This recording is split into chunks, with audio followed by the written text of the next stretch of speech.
All right, guys, we are going live with the very first episode of DoCTalk, and I would like to introduce my co-caster, my co-host, Rancord.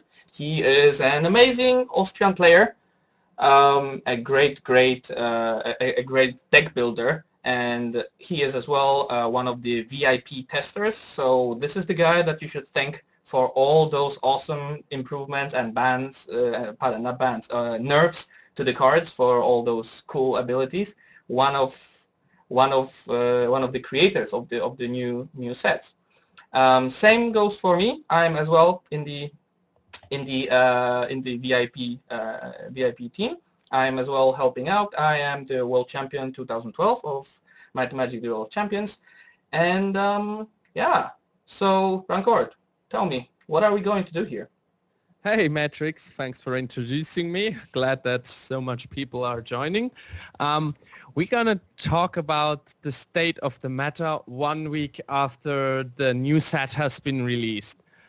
So we're going to focus on two main parts. One will be talking first about the cards that we think influenced the meta and that the cards we think like has fallen off or Yeah. will be seeing more play, and of course the top three decks which we have chosen. Yeah, and I think we will be able to help out some of the newer players to wrap their heads around the current new meta, and possibly we will be able to help out the already established top tier players. Maybe we'll pitch in a single thought or two, how to improve and which cards to watch out.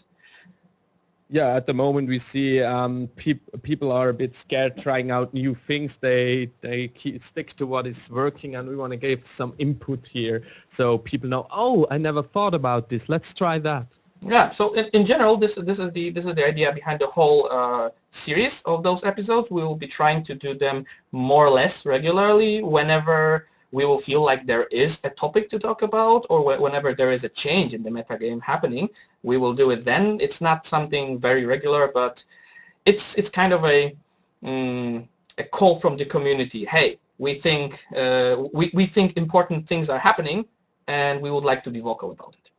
Yeah, so I made a forum thread where you can post all your feedback and like wishes. If you think I would like that you talk about this and that, and we'll look into it.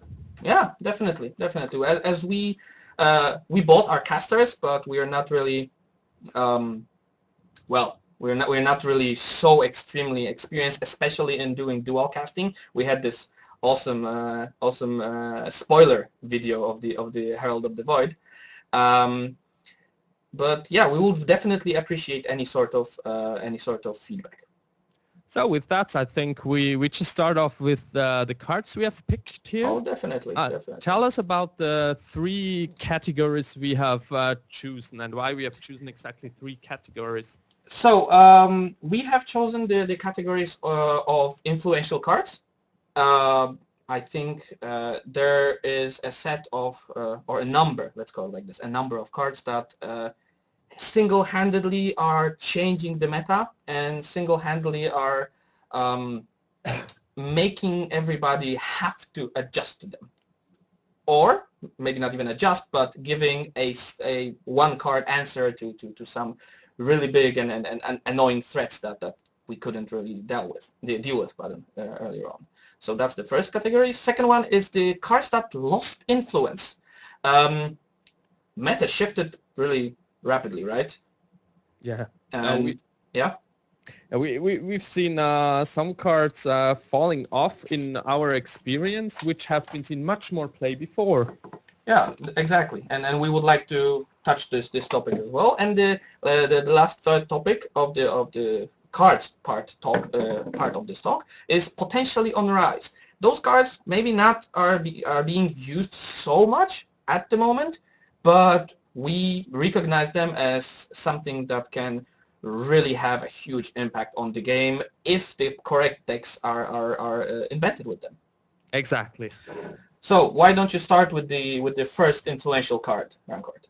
Yes, so we've limited ourselves to 3 choices here. So it's surely there can be more, but number one for us have been the Untamed Wraith. So this is the 2/4 3-cost magic flyer that Necro has gotten, Yeah. and it really like gave the much needed power to magical Nurgle decks mostly, but also Flashbane.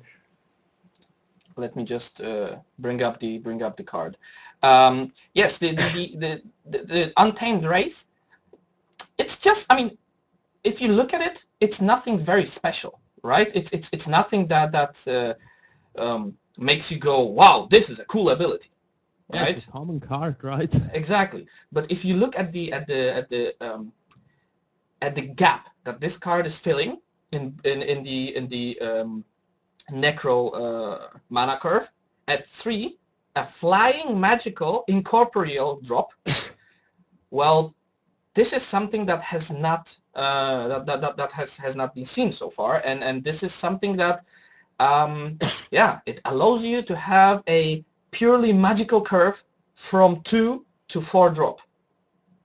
Which is a lot of damage considering our second choice. Yeah, and this card is powerful on its own, but especially when you see the interaction, when you see the synergy between this and the second choice, which is Week of the Wild Spirits. I guess totally. if you played now a bit, you've seen Week of the Wild Spirits in most of the decks. Um, Either Week of Wild Spirits or Week of Tamed Spirits, but I definitely feel like the Week of the Wild Spirits is the way more influential card, because it is allowing the decks that couldn't be aggressive before to dish out huge amount of damage, and it very much upsets the blocking game. That's how I feel about it. Just think that you have your Ghost, you know, the 2/1 2/2 drop flying incorporeal, and with 2/1/2 it cannot really do all that much. But when you get 1 or even 2 weeks of Wild Spirits, any sort of blocking becomes so much more dangerous. Like, even if there's 1 week of Wild Spirits and you're playing with Nurgle, 3 damage plus 1 poison deals with pretty much every single 2 drop in the game. Yeah, and also, I mean, if people are playing Week of the Tamed Spirit, I mean, most of the magic creatures at the moment used in Necropolis are incorporeal, so you're hurting your own ability to deal with them. Totally. I mean, how else can you really deal with incorporeal creatures? Well, you can use your own magical creatures, or you can use use spells. But how efficient are the cheaper spells? I mean, they're usually a 1-for-1 trade, or sometimes not even that. So have you already outrushed, I mean, outdamaged raised an Inferno? Because I totally did with the new Untamed Wraith, Week of the Wild Spirits, Ghosts. Oh yeah. I just outrushed Inferno, and Inferno is the rush faction. If you're a new player, you probably know that Inferno is really damage. Yeah, it's so damage focused, and even though it is so damage focused, you can easily outrush it with a couple of lucky weeks of Wild Spirits, right? So this is an extremely influential card, not only because of what it gives to you, but as well with the synergy between it and the fact that Necro has got so many incorporeals. So either you use it in your own deck and you are, well, giving opportunity to even more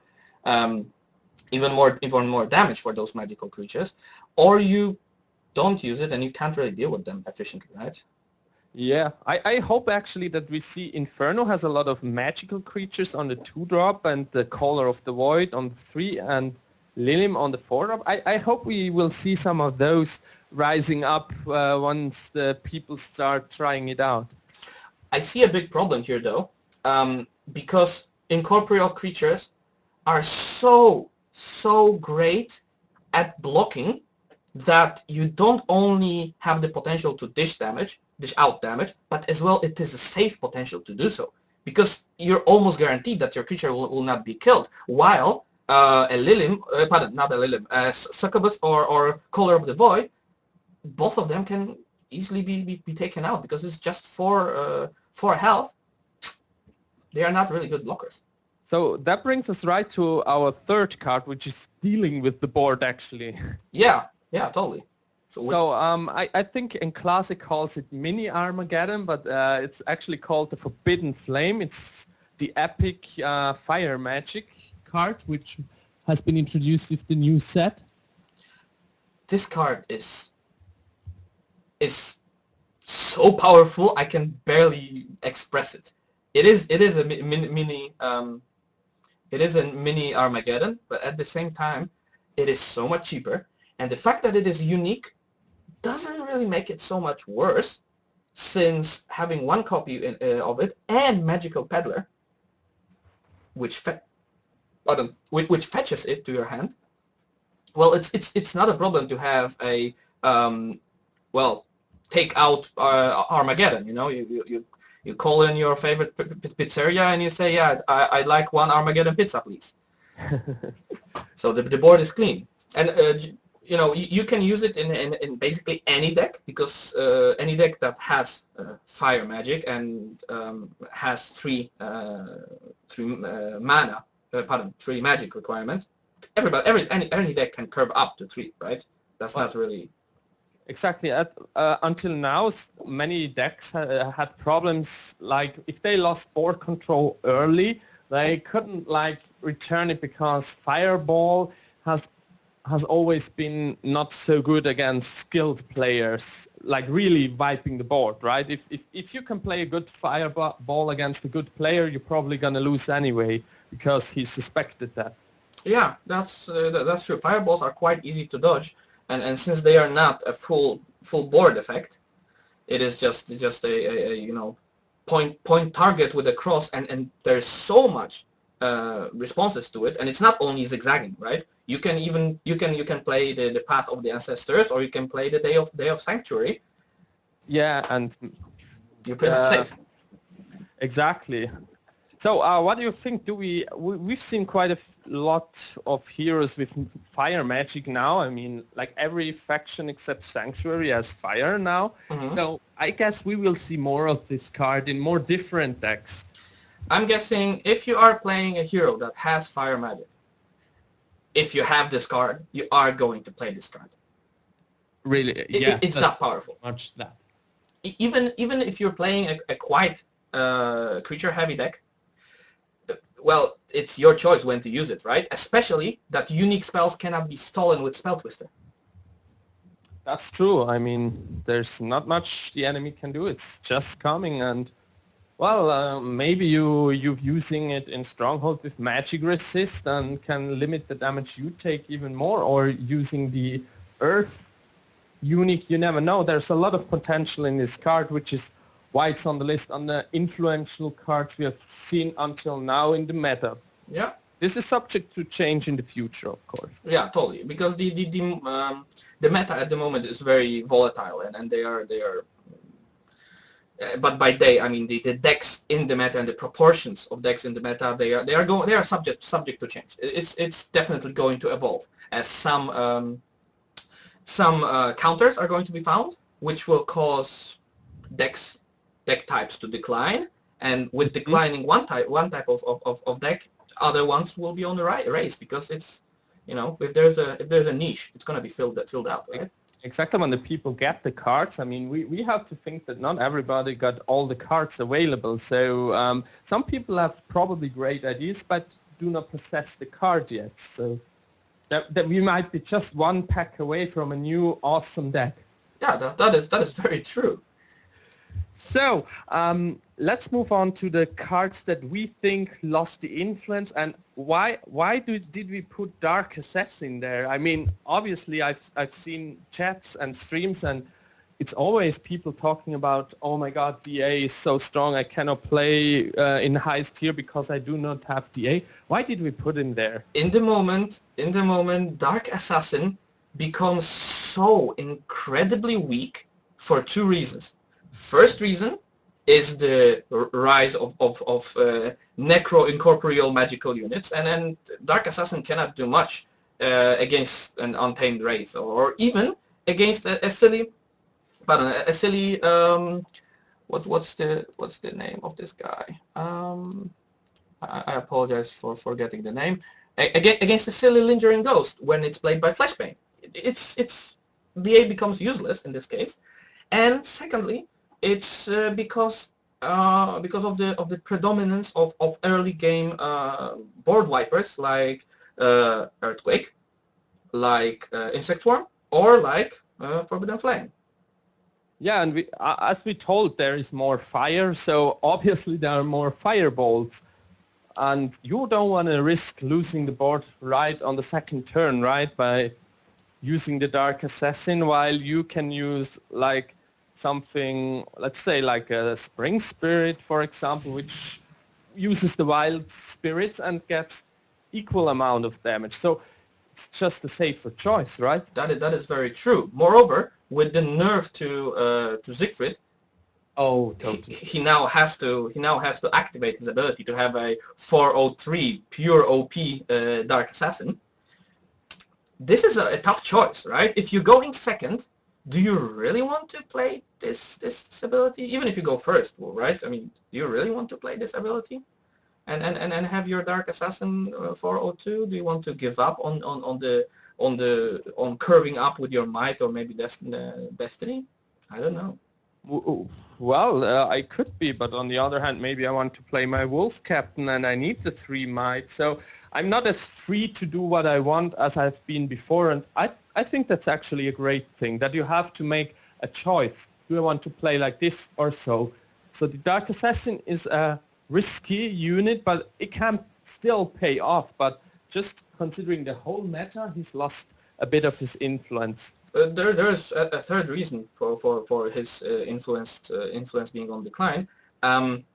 Think that walls, all of them have 5 life.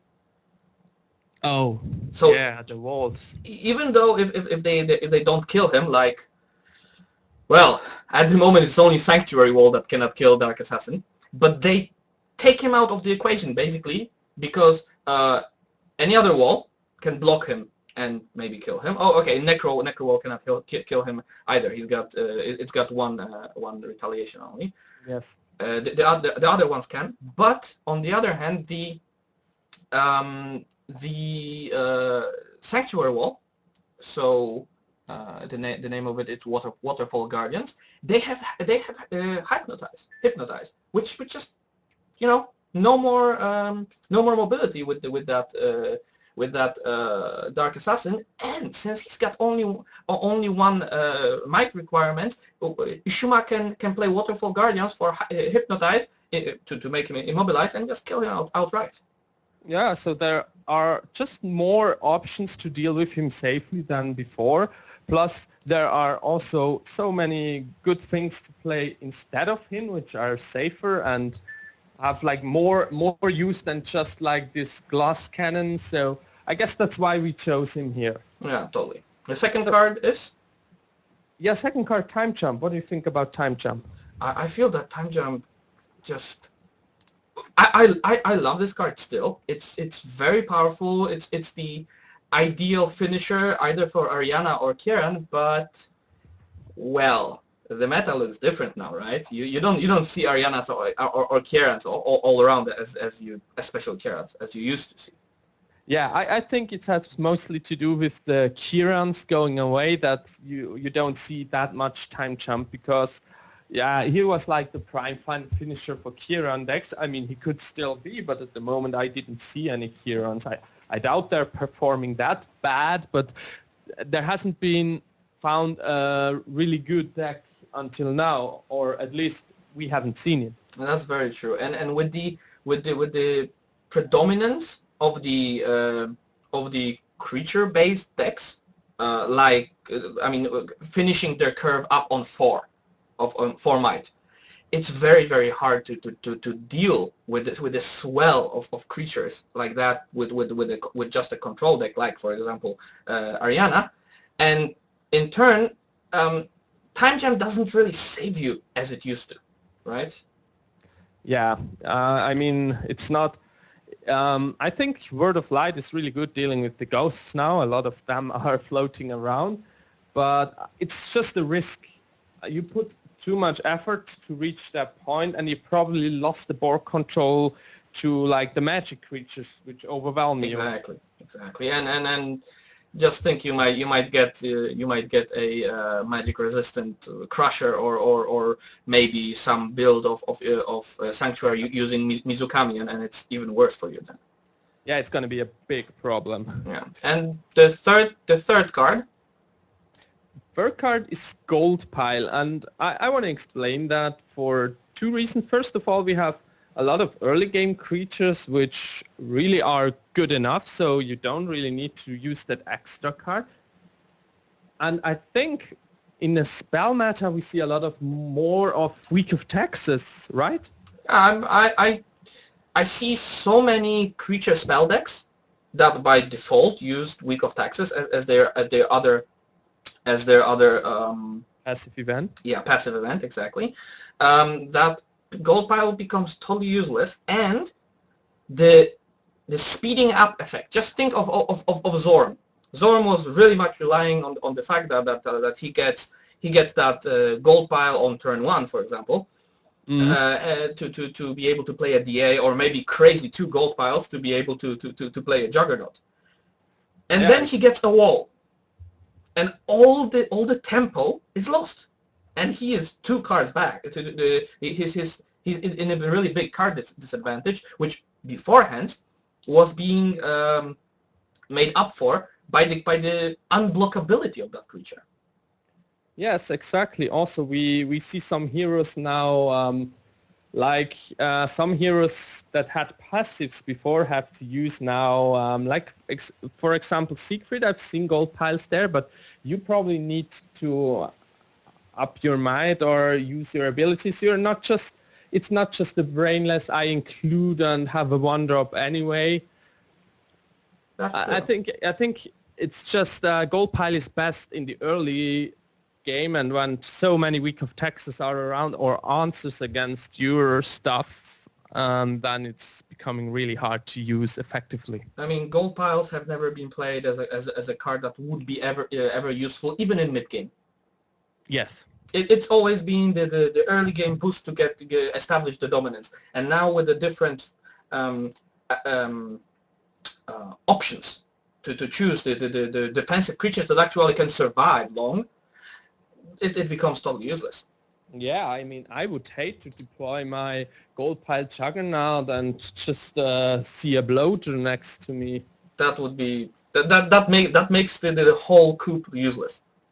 That makes it really, really. So with so many cards fallen off, we've also picked the cards that we think deserve more play, more deck spots. So we think they're not played as much as they should, and we think they could be very good. So talk us through the first choice of us. So the first choice is Massgrave, which lets you deal with the creatures you cannot normally deal with. This is a really great option for a Nurgle that doesn't want to play magic creatures, but wants to play maybe with tamed spirits, and he gets a way to get rid of those pesky ghosts or of those. Leash can deal 4 damage in turn 2. I mean turn 3, of course. Turn 2 he comes in, and turn 3 he deals 4 damage. That is sick, and that Massgrave saves us from that. And it's so cheap. I mean, it's for 1 cost. You can I want board control now in the early game. This is so much use. Also, think about the walls. I mean, how many cost they? They cost 2. Yeah. We don't see that many walls yet, but just having the option, like if someone walls you off with the Bramble Beast, which is really annoying, which is magic resist and anchored, it's hard to deal with. Yeah. Or the Retribution guy. Oh, totally. I mean, you still the fact that Massgrave takes a look at the cost makes it a perfect counter to even the nerfed Wolf Captain. Oh yeah, right, totally. I mean, Wolf Captain is by no far a bad card now. No, it's still an extremely powerful card. I would still call it overpowered because of the sheer amount of damage you can dish out with him, and he's almost unkillable in a preferable exchange, because he will always do retribution damage. So once we see more Haven, we probably have to think much more about Musgrave. At the moment, the Haven players like switched away to like, oh, I play Kieran until now. Now I have no idea what to do now. I'll just pick something else. That's very true. But I'm pretty sure Haven has a lot of stuff, and Haven has awesome 2-drops you want to deal with. Yeah, exactly. I mean, you cannot deal with the normal means with a Holy Praetorian. I mean, he's got yeah, crazy amount of health and guard, or the same with the Elite Squire. Those are cards that can be dealt with one simple Musgrave, which is basically, moreover, a card that any Necro deck can play, even if you're playing Ariana. That's true. So we talked a lot about the incorporeal and magic, and what do they all have in common? They fly, right? Yeah. And now we come to the part of potentially on Rise, where one card I was very big supporter of putting it there, and the second one is your personal favorite. So let's talk about Grounded first. I feel like Grounded is such an unexplored option, and it counters Necro so hard, and it is extremely useful against Heaven or some Heaven builds, right? Yeah, this is very true. I mean, you pretty much said what this card is about, mostly countering the Necro magic dominance. I actually used Grounded in my premium singleton challenge, and I've beaten some Nurgles with it, which was pretty hard, but the Grounded, I mean, giving 3 creatures back on the hand, that's, I mean, I have 1 town portal, or here I have 3 town portals. For very, very cheap cost and really high accessibility, 2 magic is not much by any stretch of imagination. You get a semi-board wipe, we can call it like this, and I don't only mean semi, like not your part but opponent's part, but like you are pretty much guaranteed to remove 2, and quite often it can be 3 or 4 creatures. That is, you exchange 2 mana for possibly 6, 8, 10 mana. It's crazy. Also for probably 6 damage, right? Oh, as well. Now the last card on the potential on Rise. This is your favorite. Tell us about it. Yeah, it's the Ice Shell. It's a water magic card. Just to explain what it does again, it gives one of your creatures anchored and total immunity to damage until it takes damage, and then the Ice Shell gets removed. So I just love this card, really. I mean, it's great against OTK. Well, yeah, you cannot return the card, and you have to put additional work if you want to kill it with damage. Yeah, so he has to use a board wipe and a return to my hand. If he has both on his hand, if he has only one, well, thanks for the free damage, guy. Mm-hmm. Well, I know that this is a little bit stretching it, but just think of Venerable Kappa with Ice Shell on it. Yeah. Well, this guy, I mean, OTK cannot deal with it anymore. No, there's no way how to deal with this guy. There's also some other cards that are perfect with this Ice Shell. I mean, a Mizukami with Ice Shell. There's so much potential here. Also, it means I can have I could block it. I mean, it's water magic is not Inferno, but theoretically I can put a creature against an opponent creature and protect it with an Ice Shell. Yes, yeah, that creates much more space for you, and since it is so cheap, it's just one.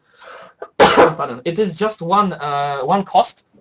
I feel like this is maybe creating some space for the for the 6 might, probably. what's the name of them? For the invokers, the two magic, one Oh, fortune. I see what you're looking at. Well, let me just pick the invoker that actually has water magic.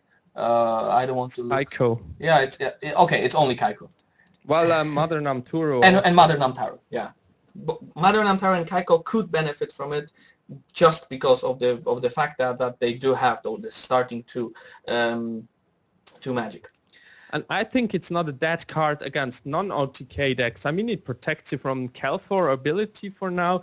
It makes the game much harder for the enemy, and it's not at such a high cost that you invested a lot, Oh, right? I totally agree. I totally agree. This is an amazing combat trick, and you know, in card games that have instant speed, combat tricks are extremely valuable. But here we don't have combat tricks, and the ongoing spells are the our way of having combat tricks. I can see this card being good. And one more thing that came to me came to my mind is Ice Shell, for example, on Shinji Warrior. Yeah, exactly. I mean, how to deal with this thing. I mean, there is the Soul Reaver, which the Soul Reaver is really pretty much one of the few, and the Banshee, of course, the few ways to effectively deal with an ice shell creature at an advantage for the other player. Yeah, but that already requires you to have to be either Necro or to have Dark Magic, which is not so widely accessible to just about any hero, you know. Exactly. So it also means, yeah, you have to think probably a bit more than once this card sees more play in the meta. I actually lost a game with a control deck against Ice Shell. I was totally screwed by it. He had this Naga creature with 4 attack and wild spirits, and like it has an Ice Shell, and I didn't have board wipe, and I had a tower on my hand where I could remove the Ice Shell, but that didn't help me. So wow, I lost. Yeah, you mean Throne? Yeah, exactly. Yeah. On the throne, I can bring his Ice Shell back, but that doesn't help me in the long run. Yeah, but the creature stays there. Okay, we are actually quite on time, quite on schedule. Yeah. Let's move to the second part, where we are going to talk about the decks, and we have chosen 3 decks that we would like to talk about that are influential or can be even more influential. This is a very subjective choice, and we picked only 3 decks because we want to have some material to talk about when we are doing the other episodes, right?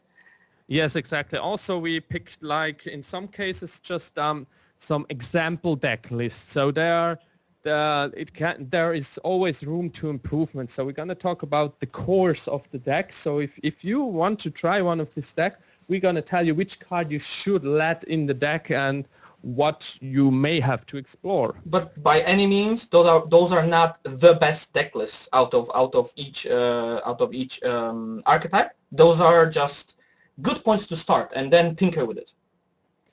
Good. So let's move to the first one. We picked here Kelthor, right? Kelthor 4/1/1. Please tell me something about it. Yeah. First of all, we picked Kelthor because we think he's really strong against any deck that is not a control deck. Yes.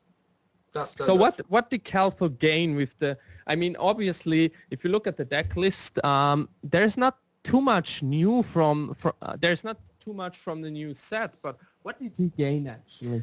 I feel like even though it's only one card that we added from the new set is the War Elephant. This card very, very, very much changes the dynamics of Kelthor. He can be slightly more, and this is the big thing here. He can be slightly more defensive with the War Elephant. He's just losing one attack damage, and he gains 3 more health. That is gigantic because you can set up your Enrage army with that War Elephant without the fear of getting stomped. Yeah, exactly. I mean, 7 HP with a sacrificial altar is pretty painful on the top of that. Oh, as well. but also the best cards I felt always in Calfor. I thought he was always about the 4-drops and like reaching that point. I want to get to 4-drops with not losing too much board control or snowballing the game early to win. And now he's not on the time clock. So, I need to get to 4 or I need to get early board control. He has actually a way to block some early damage off and evolve from there. Exactly. And even if you block with War Elephant, still blocking 2 or 3 damage, you can use the sacrificial altar for great 4 points of damage. It is nothing to underestimate. So what I love about Calfor is the different sources of like damage to deal with the enemy board. So you have magic damage, of course, with the fireball, which deals with a lot of things, but there's magic resist, there's magic immunity. You got the sacrificial altar, which not only enables your Dodo rider, the vulture rider, it gives you enrage counters, it deals with magic immune units, like if the enemy has a crusher, well, you can just sacrifice a black skull archer or a harpy, and on top of that, you got your hero effect, which is blocked by almost nothing except like the ice shell, for example, or martyr. Yeah, or the unique earth, which does reduce its damage. Yeah, it reduces every source of damage by half and rounds it down. So tell me, why did we include mana storms over weeks of the dead in this deck? Because this is definitely something that can be a big question here. Yeah, sure. Well, we see a lot of Calfor decks actually using the Week of the Dead. I personally never liked Week of the Dead too much because you're giving up on a card. I think it's useful in 2 situations mostly. One is sacrificing the payo to get the counter right away, and the other one is like the finishing blow. You sacrifice something to get the extra damage at the end to just deal the damage. But with the amount of board control, I'm probably not so much in need for, I need to finish my enemy right away, right? Yeah, I totally agree with you. I feel like Week of the Dead is very much all-in card. Exactly. You do sacrifice your creature, and you have to be already in a quite good position to be able to afford to do that, right? Yeah, and you get like not much out of it. Mostly you get the resource back that you paid. Well, and with the rise of spell meta, I think Mana Storm is such a good option. Exactly. You do not want to see those 2 earthquakes or 2 insect swarms in a turn, and with even a single mana storm, it's nearly impossible to play them in time. Yeah. So tell me, yeah, sure. Where would you use this deck? What would be your preferred way of utilizing it? So with no options against control decks in this list here, well, I mean there's just the mana storms and the speed, but I would use it in a Swiss tournament. So in the jackpot tournaments, you're gonna meet control decks at the higher tiers, and you're not gonna get past them easily. I mean, you can upset 1 or 2. But then I think in this version of the deck, it's stop. Like, here is your limit. What do you think about chances of this deck in ladder? In ladder, it becomes a total different story. So you don't meet that much control decks, and you see so many Nurgles, where players playing Nurgle now wanting to reach the magic 1k 500 gap, right? And this deck is exceptionally good against Nurgle with the Crusher, with the Enrage theme as a whole. It's not like Nurgle has a free loss against this, but this is a good deck against Nurgle. Yeah, I wouldn't say that this is an amazing or this is a counter deck to Nurgle, but I definitely feel like you have a very fair chance to play against Nurgle and to win against Nurgle. So let's talk about the core cards in this deck. If you like Calfor, which are the cards that from this list you probably want to stay in the deck? Definitely the enraged creatures, the Dreamwalker and Crusher. Those two are the staple of the deck. Same with War Elephant and Tainted Orc. These guys are staple because of their survivability. The early creatures, I feel like you have some freedom here. Suddenly the Goblin Scouts become so much better because there are no Kierans with the free passive, so they do not die. Yeah. The Runner Maulers are kind of a meh addition because they have no attack and they are really easy to kill. But still, it is okay to play them. Black Skull Watch Hunters, they are a staple. This is how you get your sick amounts of elf and rage counters. Now, the creatures I could discuss. Pardon. Obviously, Dodo has to stay. I mean, this guy is just sick with the how he cooperates with how he synergizes with enrage. You ever had like thought you had a bit the board control? Your enemy uses a sacrificial altar, and you think, okay, now your board is empty, and then he places like 2 or 3 Dodo riders in one turn. Oh my God, that's painful. I could cry. I could cry and hope that I included my grounded. Yeah, the cards I would definitely discuss would be the Black Skull Goblin. He's risky. He's a high risk, high reward, and you have to be playing him very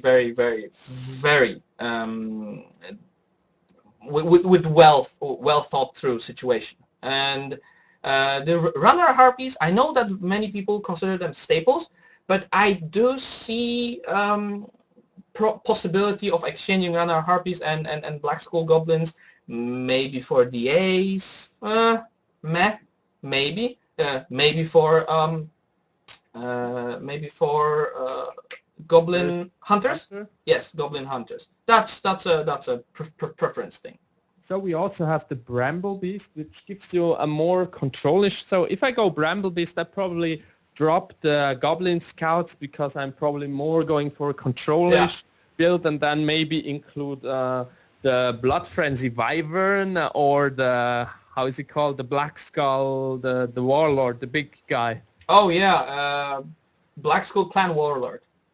Yeah, so I probably, if I would include like a Bramble Beast, which is also a good target for Sacrificial Altar, I drop the Goblin Scouts totally, and probably the Runner Mauler as well. And well, with Bramble Beast, actually Black Skull Archers are quite safe, right? That's true, because it's almost impossible to remove efficiently a Bramble Beast.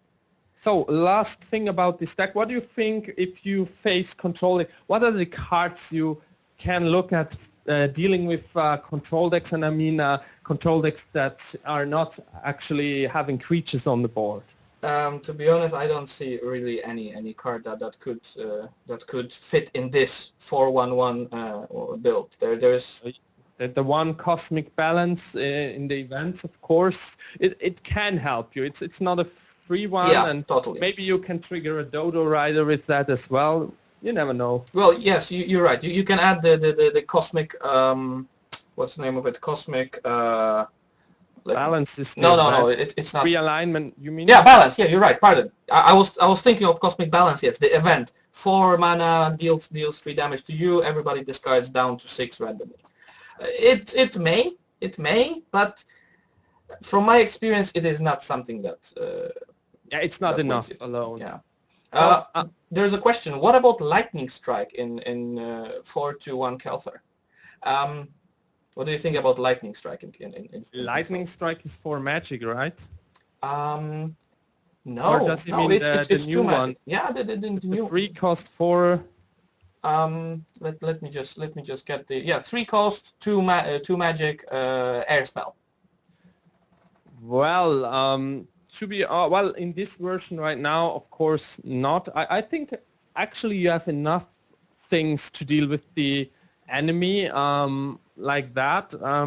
I just don't see the deck space for it, because 4 Lightning Strike would mean I had to remove 4 creatures, or I have to skip or sacrificial altars and just totally ignore fortunes. But I feel like sacrificial altar has got such a great synergy with that deck that you don't really want to remove it. Yeah, you cannot really remove that.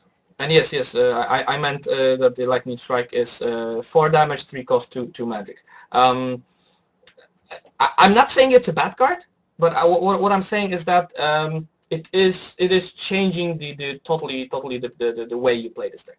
Yeah. Then you find another deck with it, with probably going up to 4 magic. We've seen stuff like this.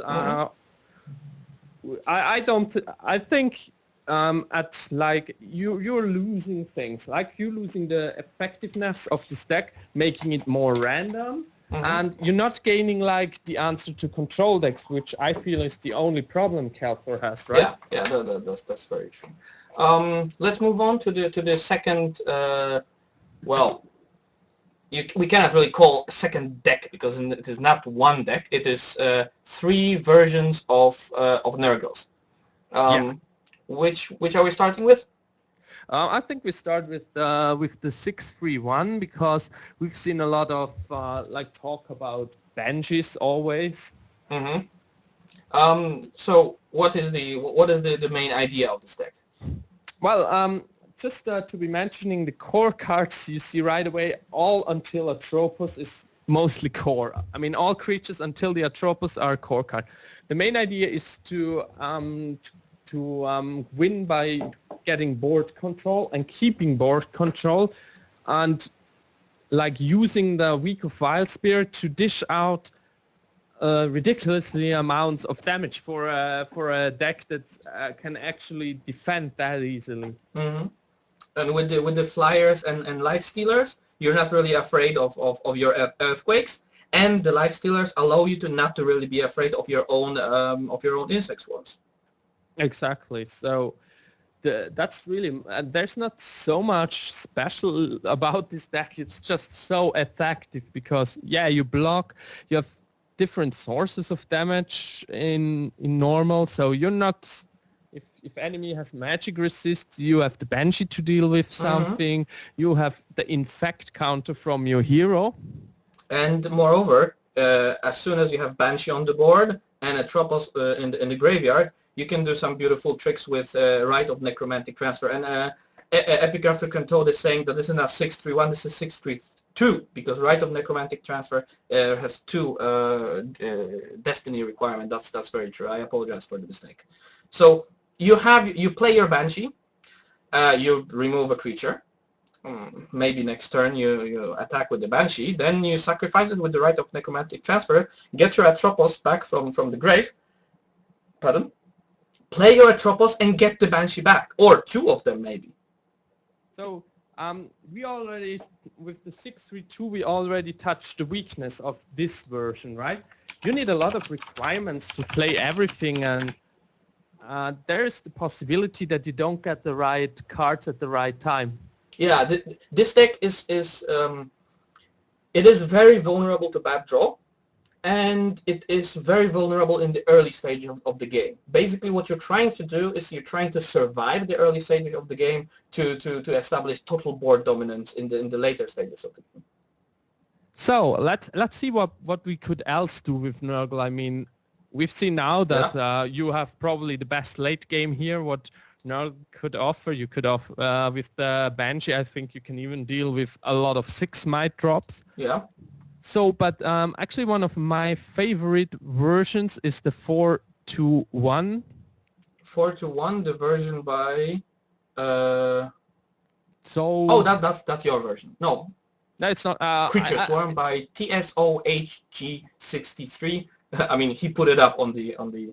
I play almost similar to that, not exactly 1-to-1 copy. What do you see are the problems with it, and what are the benefits from using such a version? Well, what I see immediately is that this is not as intense on the magical creatures as the other versions, since you have Lamassu here, since you have the Moonsilk Spinner, Decay Spitter, Soul Consuming English. They don't benefit from Week of Wild Spirit, so I feel this is a missed point of synergy. On the other hand, you are using only Earthquakes, so if you time it right, you are still almost as unaffected by your own earthquakes as you were in the other version. And what I see here is the best uncommon in the whole game, or maybe I'm not sure if in the whole game. Definitely best uncommon from the new expansion, the DK Spitter. I So love this guy. yeah, DK Spitter is awesome, and this is something like here you have, because you go only to format, you have actually the possibility to use your hero ability every so often, and to use really, you have deck space for the DK Spitter. I actually would use here 4 Spectres and maybe drop a Moonsilk and a Soul-Consuming Lich.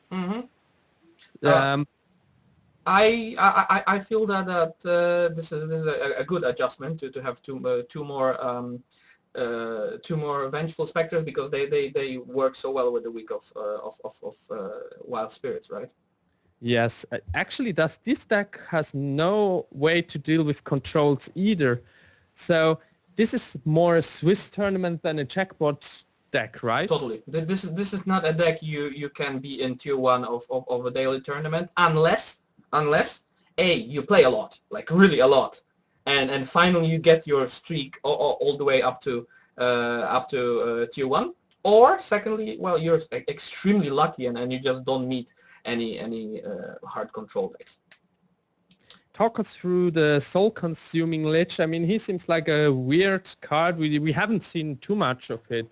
What do you think of the Soul-Consuming Lich in a Nurgle deck overall? I definitely think that this guy is quite cool in this build, since first of all you will be using those earthquakes to deal some damage and clean up the board, and he will be healed for from 2 damage for every creature that dies. So he is the ultimate blocker if you manage him well, meaning you don't really want to block a two creatures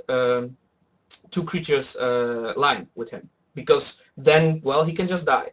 But he can block almost indefinitely a one creature line. Moreover, this guy works so well with your built-in removal like DK Spitter, and Yes. with Nurgle's ability. And I just saw that there were people are pointing out that this is a 5-1 Nurgle, but the point is that you have only 1 Atropos in your deck, and this deck works perfectly at the 4 might requirement. So that's All why. right, this version has no Atropos in it. Oh, it does. I would, of course, always include the Atropos if you're already at 4 might. Yeah. That's a good point. It is just. I mean, it does have Atropos. It's the first card here. The order is kind of chaotic, Yeah, but yeah, I mean, Atropos really doesn't increase the might requirement of your deck, because, well, you get your Atropos, awesome. This turn I'm going to get my creatures back. I'm not going to be really putting the poison counter. And one more creature I would like you to tell me something about. Why Moonsilk Spinner? So the Moonsilk Spinner is, I think it's to keep it at a 2 or 3, I would use 2. The Moonsilk Spinner is a card where you don't want to put anything against it, or like you have no range creature and he like puts the Moonsilk Spinner and something before it. It can just totally disable most of the creatures, because if you see, actually in this deck there is, except the Archlich and the Atropos, there's no card that has more than 2 attack. This is, of course, it doesn't work always, which is why you don't include 4 Moonsilk Spinners, but it's really, you have the Moonsilk Spinner and something which does damage before. You think twice about blocking that, right? Because it's not only about getting, even if you have something with lots of HP, I mean... The Moonsilk Spinner attacks, applies the crippling counters, and already your retaliation. I mean, show me a creature that has 4 retaliation or more, which would then be significant retaliation. That is very wildly used, because he applies those 2 crippling counters and it's already 2. 2 retaliation kind of hurts. So I mean, let me think for a moment. Actually, what creature has got 4 retaliation? The Haven 247 drop for 4. Oh yes. Oh yes, yes. The wolf something. I apologize. I should be better at that. Let me just find the guy. Yes, Wolf Praetorian. Oh, Wolf right, Praetorian. yeah. So yeah. There was a question from Epic African Toad. I've got a question, guys. Don't you think the current meta favors decks that let you spam Nurgle's ability instead of leveling his might mana levels for late game spell cards? Spells or late game spell cards? What do you think about that? I think that that's pretty much true. If we talked about the Untamed Wraith, right, before, which has only 4 HP, I mean, he has, of course, he has some interesting incorporeal, but that doesn't save him from infect counters. Also the ghosts. The ghosts, if you see, there are many creatures around with lower amount, and if I get an early board control, it's gonna be hard coming back from like the brink of it. I can play like a Forbidden Flame. Board is empty, but I spent 4 resources, and in a deck with such a ridiculously amount of creatures, it's gonna be hard. But talking about the mirror, this Nurgle against the 632 or 631 Nurgle, how do you feel about this kind of a mirror? I actually had some games, and to be honest, the only way you can win with the other is really drawing Benji after Benji and probably an Atropos recycling them.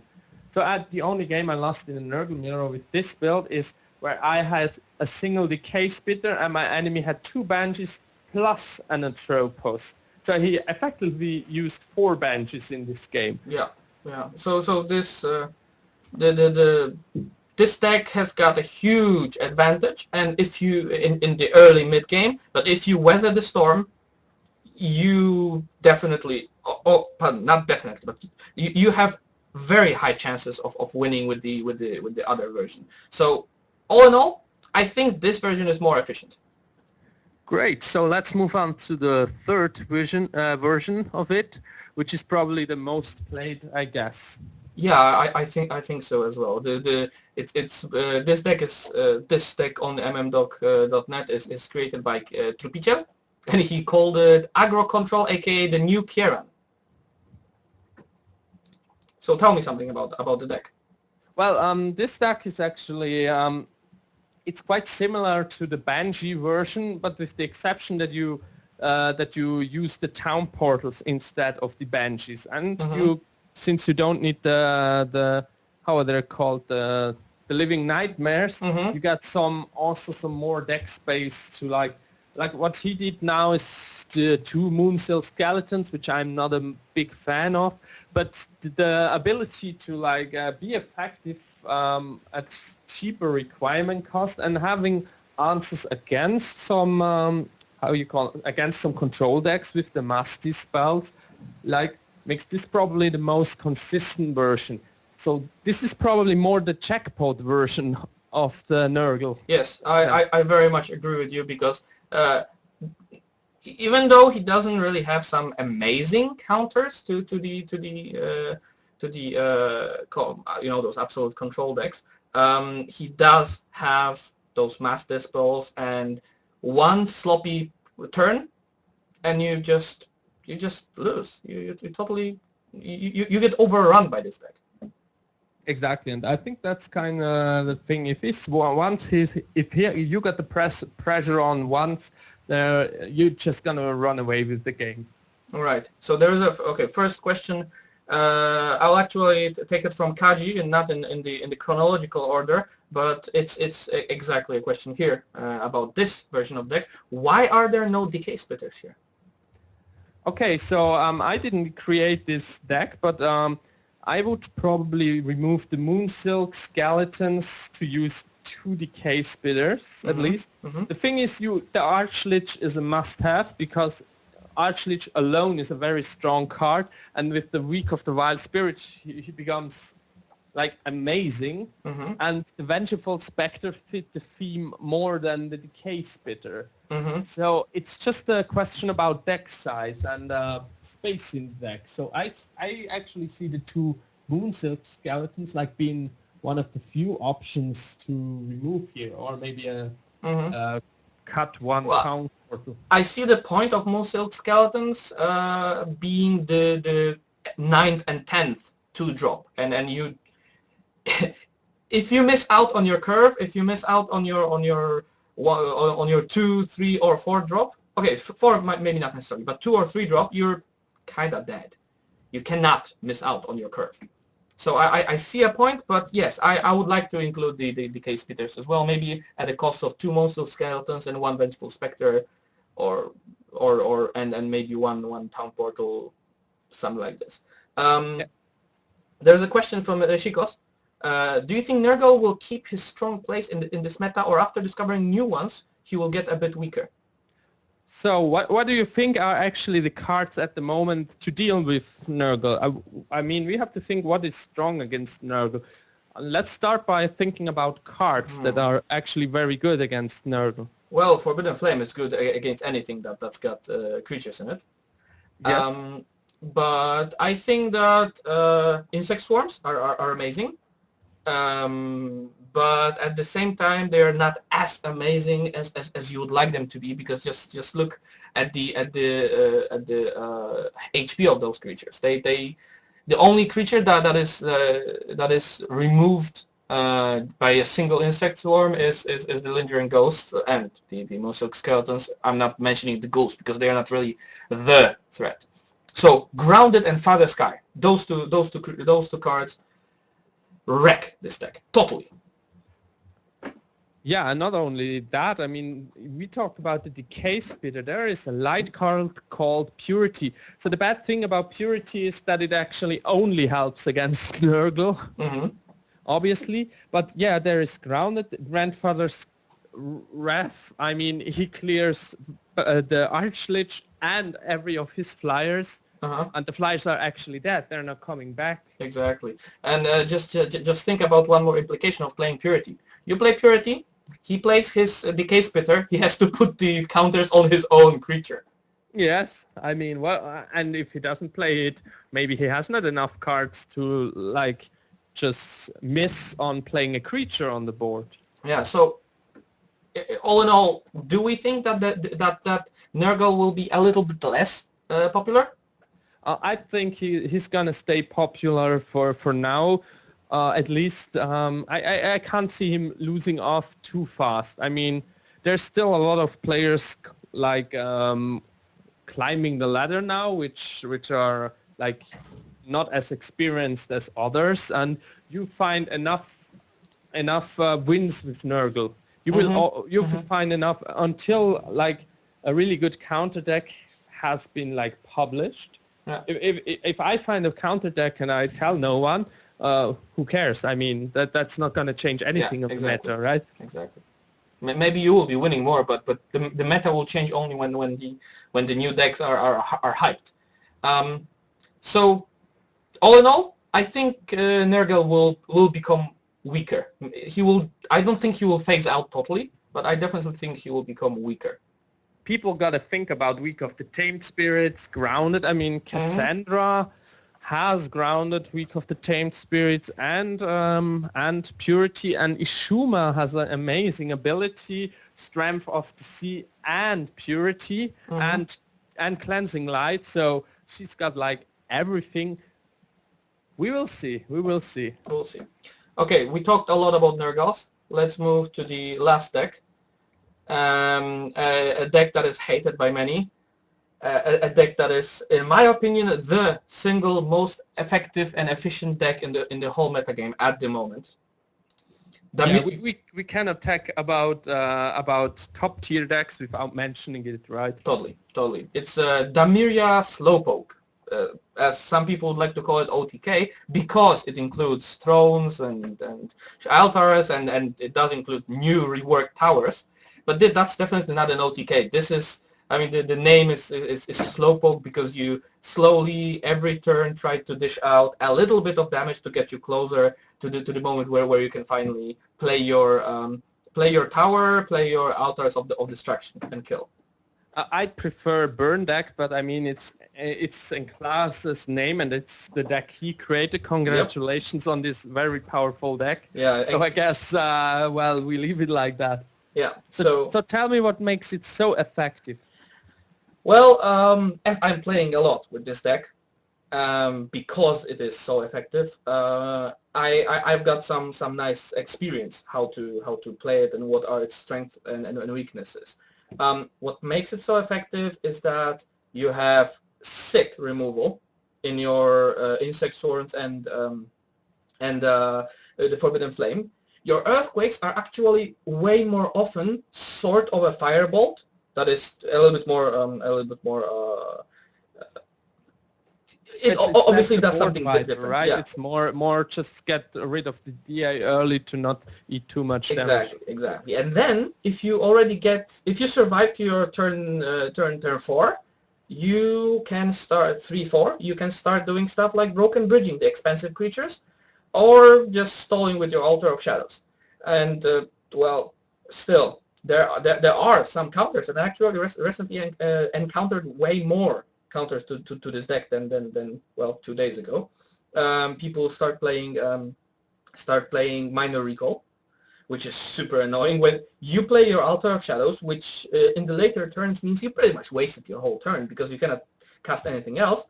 You can maybe draw some cards, but still you're kind of wasting a turn. And then he plays Minor Recall for 3, and he still can easily cast more spells. Secondly, I've seen Heaven decks playing Tree of Truth, which again wrecks your Altar of Shadows. That is so annoying, and it as well destroys your Wasteland.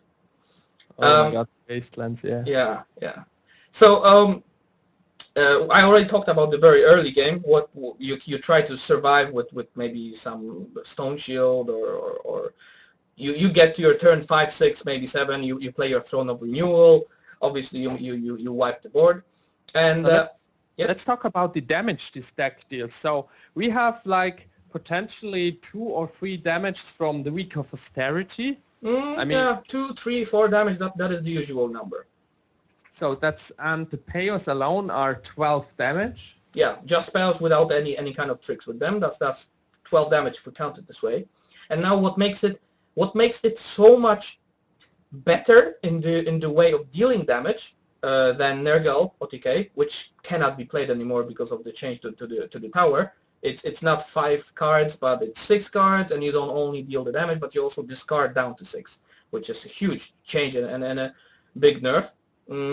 Here you have 12 potential damage from Hall of Torment and 8 potential damage from Altars of Destruction. And Halls of Torment together with Wasteland, well, you fetch yourself, or you have a Forbidden Flame on your hand, you wipe the board. That's not expensive, that's 4, maybe 5 if a stray Mana Storm is there. Then you cast your Wasteland, and then Wasteland on creatures, and you cast your Halls of Torment on creatures, which becomes guaranteed damage. So only the Torments and the Altars alone deal 20 damage, which is enough to win the game, right? That's true. So, and then we still didn't talk about Austerity, Pio, or potentially, I mean, the tower can still go to a 1-time 10 damage or 8 damage. Yeah, that is very true. Maybe not 10. That's not the situation that happens often. But what happens very often is you get 4 or maybe 5 damage out of it. That would be the average, I would say, against other good players. And then this 5 damage, since you've already dealt so much more damage early on, this allows you to end the game. And another amazing tool is Garen's Purge. What do you think about the Garen's Purge in this deck? Garen's Purge has always been, I mean, when I've played Inferno deck with Fortune, I always played Garen's Purge. I mean, it's gotten even better now because not only do you see the whole deck and his whole hand, you see his whole hand, you know what's coming up. So there are no more tricks, you're prepared for everything. You can take out, if he has like, think, okay, I pack this one answer against control decks. Mhm. I mean, you just take it out. Yeah, and maybe even if it's not one answer, well, what usually people pack in that are the threats for this deck are pals, are dispels, are well other Garant purges quite obviously. That is the one card that you fear when you're playing a mirror. People play minor recalls or even Dream Singer. Stream Singer, meh, maybe. I haven't really seen a competitive Sanctuary deck. But what Oh, well, they are tier 1, the Sanctuary control decks. They're not winning against the Myria, but yeah. they're pretty good. So now we know how this deck kills. We know how this deck locks you. We know how to play it. Now, the thing that people still are not either realizing or using, or maybe they just don't have the cards. This deck gets totally and utterly destroyed by Strength of the Sea. Yeah, and not only by Strength of the Sea, Ice Shell as well. Oh yes, Strength of the Sea makes it makes a bigger thump. You know, you play Strength Yes. of the Sea and all your creatures have Fortune Ward.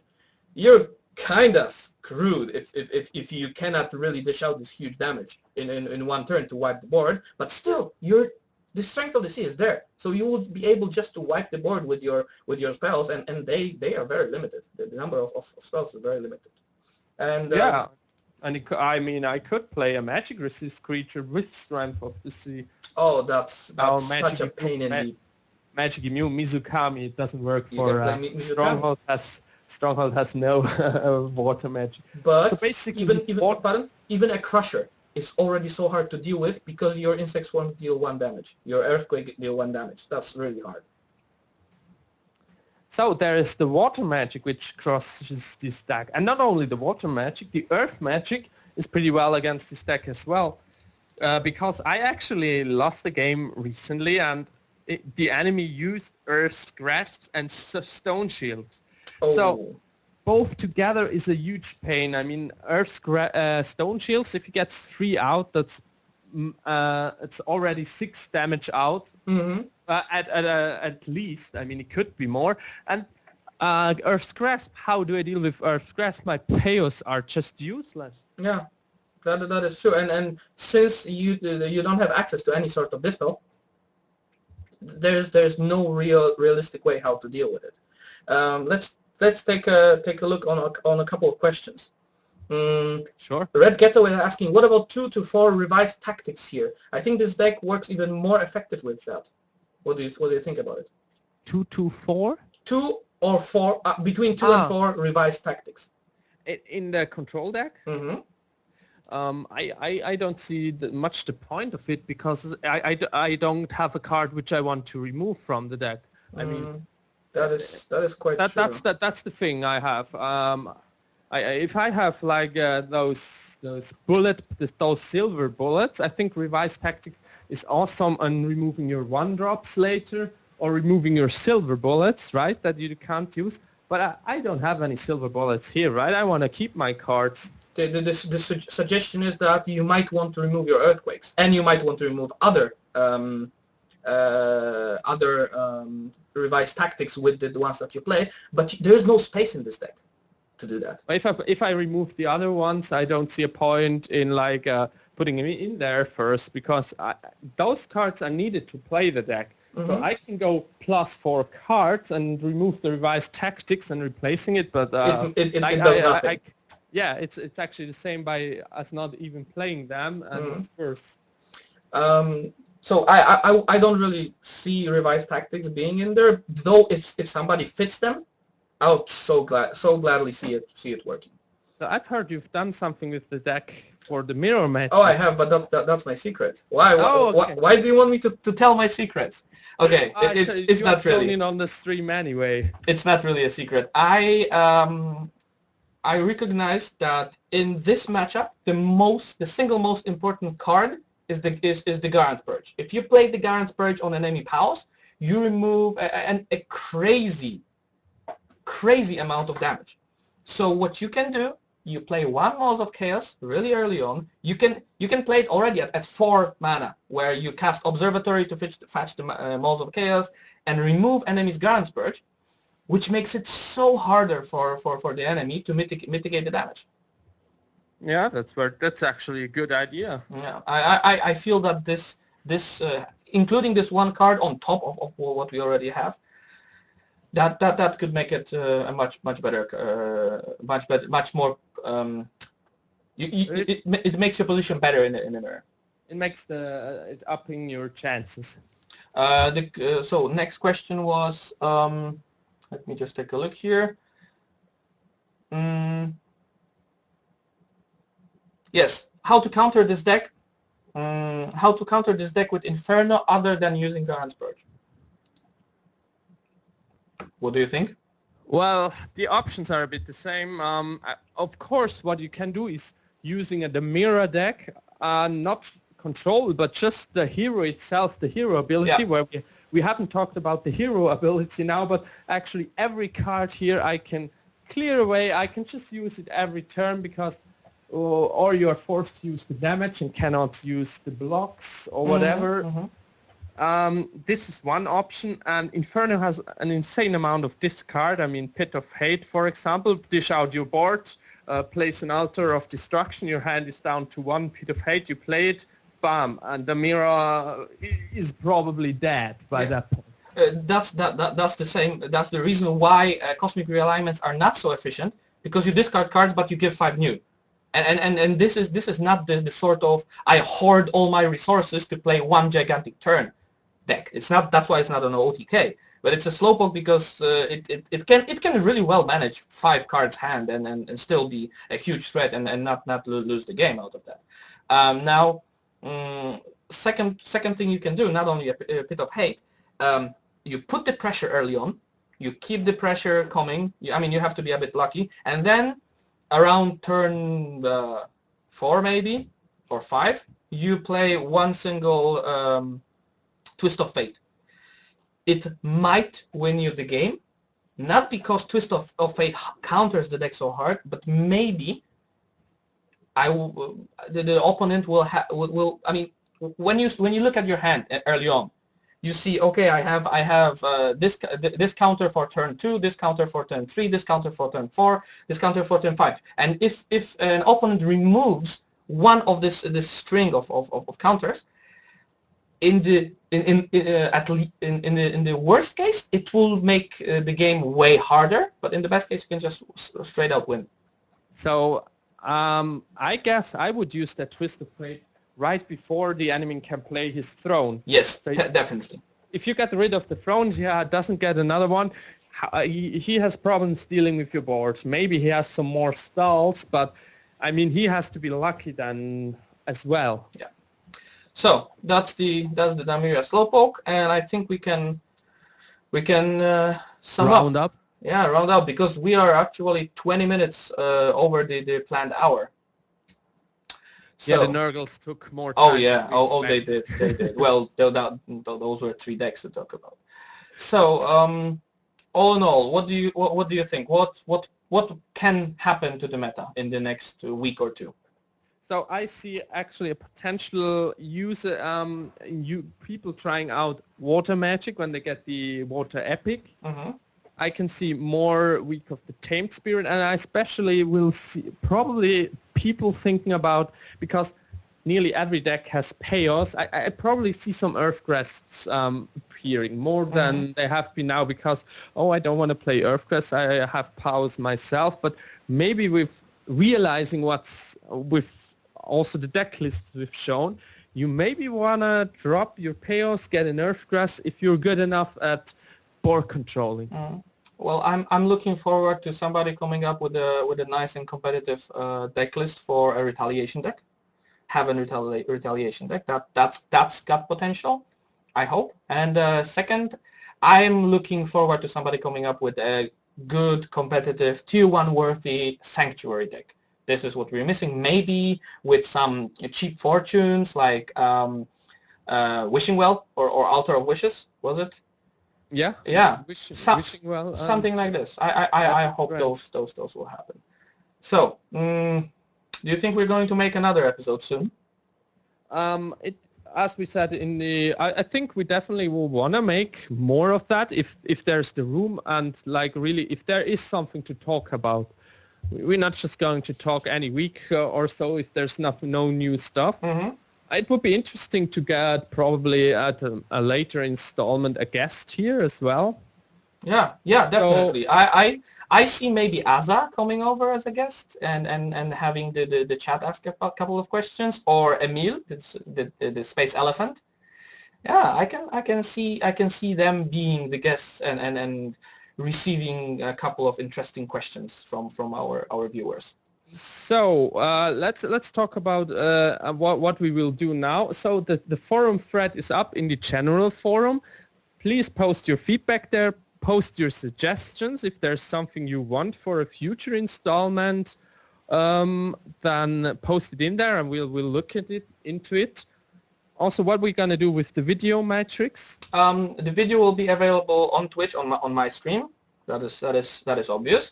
As far as I know, Rancord is going to upload the video to his YouTube channel, and if I will get my YouTube channel going, I will do exactly the same.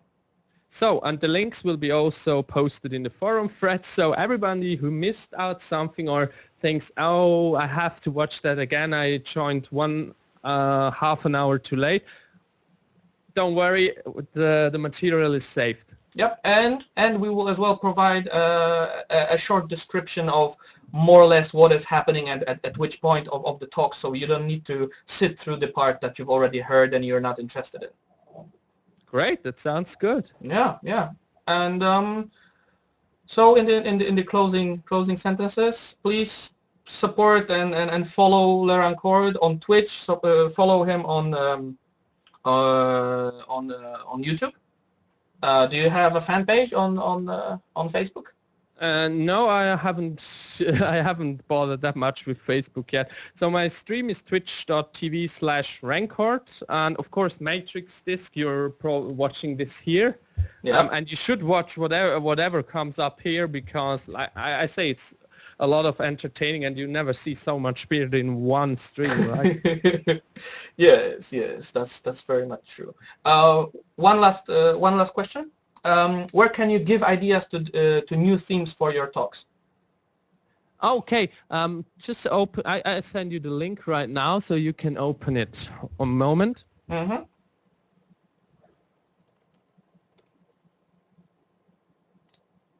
Okay. I've been to the French forum, surprisingly. Oh, all right. Well, I've never been there. Now the thread is in normal. Okay, so the thread is coming. You're sending it to me on Skype, right? Yes. Okay. Yep. So here it is. It's in the general forum. So it is in the general forum. It is this topic. I'm going to paste it as well here on the chat. Please comment on it. Give us feedback. Tell us what are the suggestions. We will read every single comment. And thank you very much. We will edit this later to have the descriptions and videos in it. Yes, we shall do that. So thank you very much for watching. I hope you enjoyed it. I hope you'll watch my stream. I hope you'll watch Rancord's stream, and see you soon. Hope to see you on the second episode once there is one. Yeah, totally. So I'll hang up here, and we'll see us another time. Bye bye. Okay, bye Rancord. Thank you guys for watching.